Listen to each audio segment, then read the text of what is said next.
Mauricio King, and my partner is Joseph Robity, and he's a first-gen U.S. citizen. Coincidentally, I also have friends that are also first-gen U.S. citizens, and a common theme that I see between all of these stories is that having not a huge, but some sort of language barrier as well as cultural barriers and differences can create a disconnect in the family.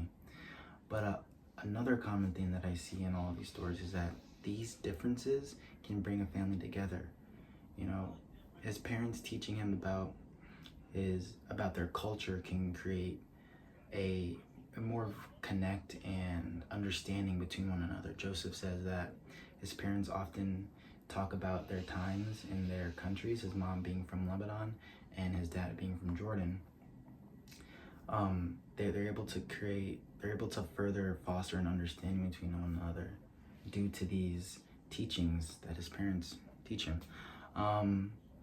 I think that's great. A saying that I believe is family lovingly and patiently.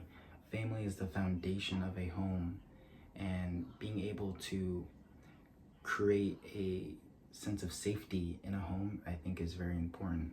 As well as lovingly, being able to lovingly and carefully talk to one another without having to worry about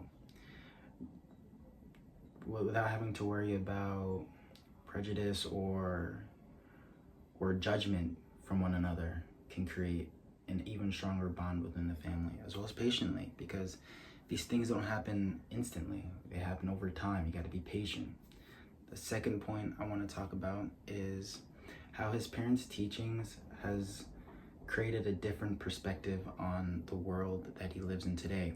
Since his parents are from different countries and he is a first-gen U.S. citizen, he's told me that he's learned to stay open-minded and persevere through the hard times that anyone gives him. And I think that's an important trait to have, especially nowadays, being that everyone in today's society, not everyone, but mostly everyone, they might be narrow-minded or focused on themselves rather than other people. And I think being able to openly communicate with others is definitely an important trait to have, especially in today's society. And his family teaching him that can help him find that his family is fun, and they can teach him things that he wouldn't normally think of himself. A third point I'd like to talk about is how he tore his rotator cuff playing football.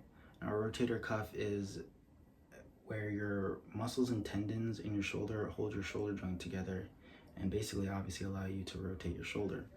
Now, tearing that rotator cuff, he had to sit out on football. And he told me that this is a very sad time for him due to the fact that he loved playing football and no one wants to stop playing the game that they love, right?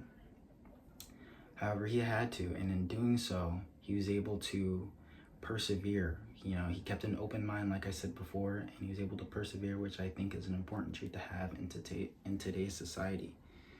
And yeah, thank you.